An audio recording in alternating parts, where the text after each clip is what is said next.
Hey guys, how y'all doing today? Still traveling, day 2.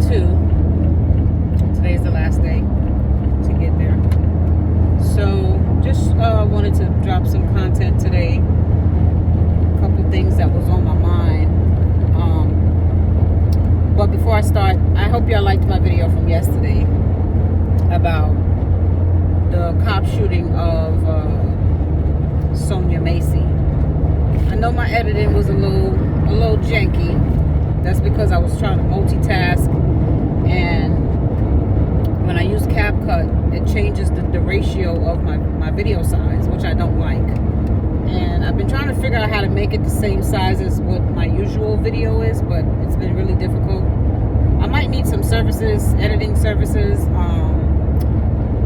I know Young Riaz, my homeboy on here, he does, I look at some of his videos, he does pretty good on editing. So Young Riaz, when you hear this video, at some point I might need your services. I'm willing to pay you to help me out. It don't gotta be no fancy dancy, just like I'm having difficulty with like transitioning from one screen to another, things like that, noise control, stuff like that. So within the next couple of weeks, I will be probably a little bit more on YouTube, doing a little more on consistency as far as doing content a little bit more frequently, because right now I won't be working. I'm not sure how long I'm gonna stay unemployed, but the whole idea is to just get my bearings in order, get my medical back in track, my dental, and then back to the workforce, right? Y'all know I'm going into the mental health field now. I'm out of trucking. So will I ever go back to trucking? Probably not, only if I really had to. Like if I couldn't find a job, I probably would consider going back to trucking, but it's not healthy for me. I like to be home. I like to be able to, go to my appointments when I need to. The stress of trucking was just, really pushing my anxiety. Plus, there's a lot of projects that I want to work on to help people with mental, not just mental illness, but just mental health. I plan to, while I'm not working, I plan to figure out how I can get into the Rikers Island prison to do volunteer work for the females. I ain't messing with the males over there. I'm not saying that, they don't deserve the help, but I feel like the mental health counselors should be males that deal with the males in that prison. You know what I'm saying? I'm not saying females can't be dangerous, but I just feel a little bit safer in that type of situation dealing with females. So yeah, let me slow down because there's a state trooper behind me. Don't need the bullshit. So yeah, the situation with Sonia Macy was very unfortunate. May she rest in peace. My condolences go out to the family. I wasn't trying to be too harsh in the video as far as not really talking about her so much, because I just kind of wanted to talk about the mental illness portion. But I do feel bad over what happened to her, and my condolences go out to the family members of that young lady. It was an unfortunate situation. I do feel it was very unfortunate. And sometimes these situations happen and it brings a heightened sense of awareness. Unfortunately, this happens way too often in our community, and we've gotten desensitized to the things that need to be fixed, rehabilitated. One of the things is our lack of mental health. People always talk about that's not important. All you're going to do is sit in front of a therapist and talk crap. And this is like, that's what you think it is, but it's way deeper than that. When you're getting mental help, right? It's supposed to bring things to your awareness that you really wasn't aware of. So a therapist can ask you a series of questions that can show a pattern of behavior that you may not have been aware of. You know what I'm saying? But without those specific questions, they can't see what's going on with you. So you'd be like, oh, why they all up in my business? Why they gotta know if I had this situation happen at 12 years old versus my adult life? The reason why is because, sorry, my GPS is still on. The reason why it's important for us as counselors, therapists, social workers to ask specific questions is because sometimes disorders, they show up in adolescent years. Personality disorders just don't pop out of nowhere. They don't pop out because you turn 50 and all of a sudden you had a bad day and you start spazzing and you have a mental illness. A lot of these conditions, they surface when you were kids. It's just that you didn't realize the pattern was happening over time until it was too late. So now you're in a level of crisis and damage control versus when you could have been getting the help at 10 and 11 and 12, 13, 14, 15, right? And then in late adolescence, it's now the full-blown personality disorder. So a lot of people are suffering from personality disorders. Is personality disorder a mental illness? The level of spectrum, yes. If it's at a level of spectrum where it's affecting your everyday life, your relationships, your interpersonal relationships, how you function with your mental, how you process emotions, yes, it's a mental illness. So you can't just keep going through life ignoring the signs. You know, you're constantly having bad interpersonal relationships, you're losing jobs, or you're going from one job to the next because you can't find no satisfaction in life. I'm not saying that you shouldn't quit a job. I'm not saying that. But it's how you act when you're doing these things. How are you perceiving slights? Like, because your boss yelled at you one time, you just feel like, you know, you're just gonna throw the baby out with the bathwater. You see what I'm saying? That could be a sign of you having BPD, borderline syndrome, or paranoia. You know, a lot of people with paranoia, they feel like any type of critique is like life or death. So a lot of these things we ignore and we're not aware of, and then our life is ruined, and then we say, oh, what is a therapist going to do for me? Maybe at that stage they can't do but so much, but it's going to be a long process now because you've ignored it for so many years. So it's going to be like a deprogramming first before the real work can start to show. Does that make sense? These type of disorders like narcissism, psychopath is not really a disorder that's diagnosed, because it's like it comes in and out as far as it's like the consistent basis. So they don't really say it's a diagnosis, but they will attach it to a comorbidity like antisocial personality, which is where you will see psychopathic behavior, right? So if you're diagnosed with antisocial, which is sociopath, you walk around and you ruin people's lives, you have no regard for authority, you're constantly committing crimes. So in these type of situations, there may not be much help that you can offer these individuals, because that is a far gone mental. They're far gone. But then there's some that is not so bad. Like my nephew, I think he has antisocial disorder, the one that's in Rikers.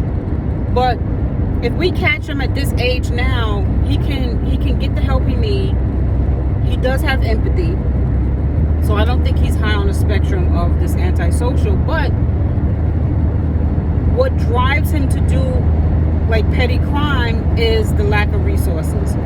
What drives him to do stupid stuff, not just petty crime, but stupid stuff, is his ADHD. You see what I'm saying? He has ADHD, bipolar. Okay, so with all these other comorbidities going on, we have to get to the root of the cause. If you can get to the root of the cause, you can help the person. You see what I'm saying? So it's a process. This is why it's like a intermediary of different types of specialists that gets involved in this person's life. The overall situation is called case management.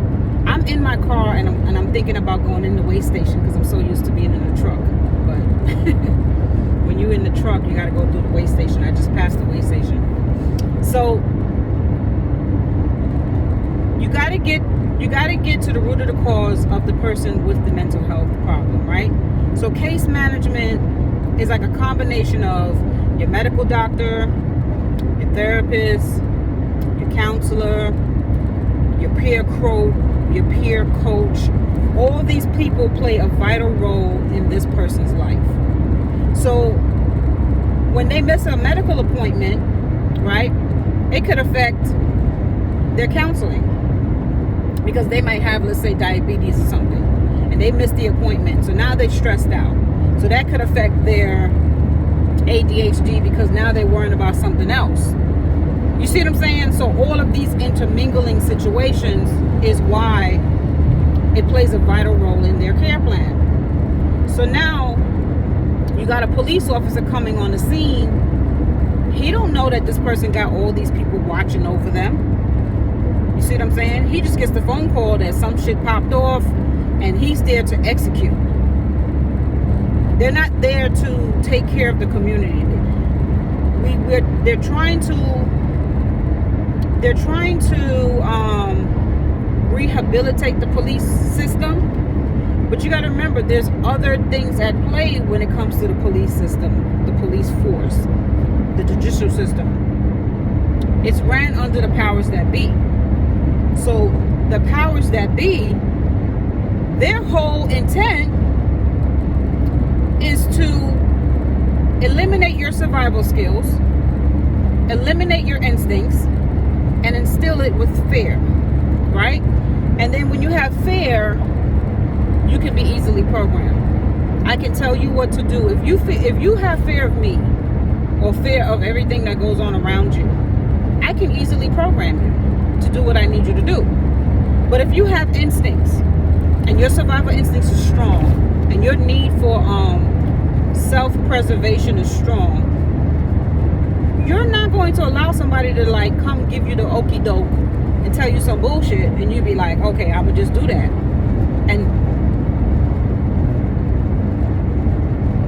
And that's what happens, is that the humans that's being born in each generation, the millennials, the Gen Zs, and now I forgot what my daughter said the last generation name is called, the techies or something. I don't remember, but she said there's a name for them. This generation's, they're warriors. I will say they're warriors. However, they haven't been taught how to tap into their survival instincts. So they can be easily programmed at this point, because their warrior spirit is going to now be used to go against one another. They can be brainwashed to go against the people that can be the ones that can help them. Like in the Hunger Games, that show called the Hunger Games. If I can starve you guys from food, I can make you turn against each other. So instead of y'all coming together to go find food, or to find the people that stole the food from you, y'all just go into animal mode and just go at each other. That's what's, I'm not sure if y'all can hear my GPS, but that's what's happening today. And that's why when I made the video, I was like, we got to get to the point of self-governing, where even if you don't have money, or like, well, you're always going to need resources. But if you're at the point now where you see what's happening, if you have eyes to, this thing keep talking to me. If you have eyes to see, you will see what I'm talking about, right? In the old days, they had what's called the barter system. You can barter, you can help each other in a community. If I have more than you in one resource, and you have something that I need, whether it's knowledge, whether it's some type of resource, some type of skill, I won't need money. You won't need money. Let's say we have just enough money to survive, but you got a skill that I didn't get time to get perfected. Let's say you know how to fix cars, right? And I may know geograph, like how to get from one place to one place without a map. When shit hit the fan, you might be able to fix my car, and I might be able to get us up out of here. This is what we're not seeing. We're not tapping into survival instincts and teaching our seeds how to survive. You're getting mad at them for being strong-minded, which is a good trait. That is a good trait for your child to have, to be able to stand up against some shit. You see what I'm saying? For example, that lady, what's her name? Amanda Bynes. She was talking about how her teacher said something when she was a little girl about the indigenous people, and she didn't like the teacher saying that because it wasn't all the way true. And she said that she had voiced her opinion and she got in trouble. Now, I understand the difference between having manners, having a culture, and having discipline on how to do shit. So, her mother understood the assignment as far as empowering your child to be able to know right from wrong, to be able to understand when to stand up for yourself and things of that nature. I teach my kids the same thing. Don't take people's bullshit, but understand that there is a protocol that you have to follow so that you don't stand out and get picked on or stigmatized based off of your belief system. You got to be smart, because the whole idea is you don't want to be annihilated too soon before you carry out your mission. You got to look at it, everything you're doing is a mission. Before you leave this planet, you need to be able to fix or carry out your mission. So if you over here popping off at the mouth and don't know how to control yourself, control your emotions, understand when to power play, when to use it for your advantage, when to help others, it's all a strategy. If you don't teach your kids that, they're going to be out here popping off at the mouth and they're going to get themselves into some shit. They may be absolutely right. They may be completely on point about what's going on, but how they're going about the game is insufficient. It's ineffective. So that's the thing about that lady. When she was talking about her story, Amanda Bynes, what she was saying was probably true, but she was ineffective because she's not understanding there's a power play going on. When you start riding against the system, being loud and proud, you're going to be targeted. You're going to be a problem. It's sort of like you'll be better off infiltrating versus standing against. If you're outnumbered and you try to stand against something, you're going to be in some problems. I'm watching this show called The Shy. There's a young lady in the show. She's probably about, are they in college? I don't know. She looks no more than 19, 20, my daughter age.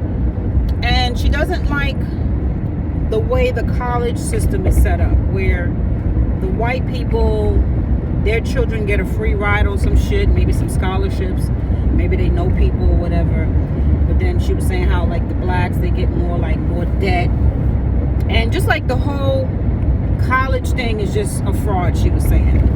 So she was telling her homeboy and her boyfriend, who's also black, hey, we need to do what's called a walkout, right? We walk out of the class, we stand our ground, and these people gonna respect us.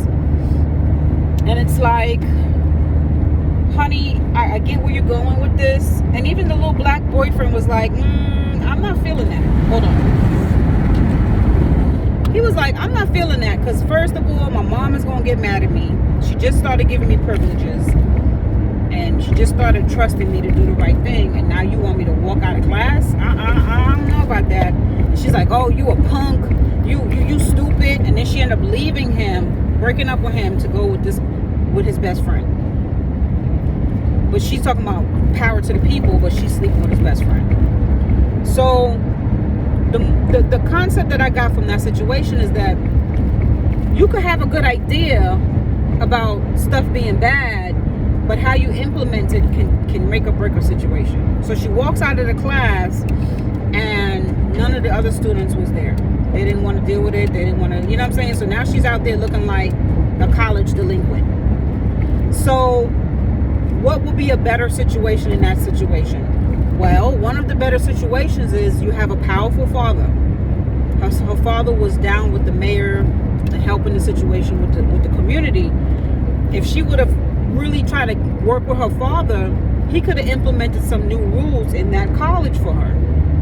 It's like the infiltration comes from within. All those situations that popped off with the protesters and all that, even though the protesters are thinking that it's because they were protesting why they changed some laws and stuff, part of it is that, but you lose a lot of lives that way too. The other part is the people that are in the office, the intergovernment office, some of them actually care about the people. So when the protesters are making noise, they're like, okay, we got to shut these people up. But it's also people that are working in the situation, that cares about the situation, that are actually making powerful moves that we, the people, don't see. So that's why they might help certain situations, pass certain regulations to help the poor people and stuff like that. It's just not enough, right? So now the protesters feel like, well, the more we protest, the more we'll get these laws implemented. Not really. It's about people like me and you running for Congress, getting into the political system, understanding who to talk to. Like if I go to New York and I start going down to the mayor's office, or I start speaking to certain types of people, knowing who's running what. You can't just say, well, our whole neighborhood should just go down to the White House and scream, we want rights. It don't work like that. It's about who you know and how much pull you can get from that person. You see what I'm saying? That's the same thing like with the music industry. You will have one person with mad talent, right? Almost like at a Aaliyah type level. But because she's not sleeping with Jay-Z, she's not going to get that shine. Like that dude, that lady that came out before Rihanna. She has a big head and she's pretty. She has brown eyes. I forgot her name. She was on Love and Hip Hop and she was dating Ray J. She was supposed to be the Rihanna at that time, right? She came out on the scene, real cute, nice voice. And when Jay-Z saw Rihanna, he was like, oh baby, I got to have her, right? Because she was from the island gal, Bahamas, pretty eyes, light skin, tall, cute voice. Because Rihanna can't sing.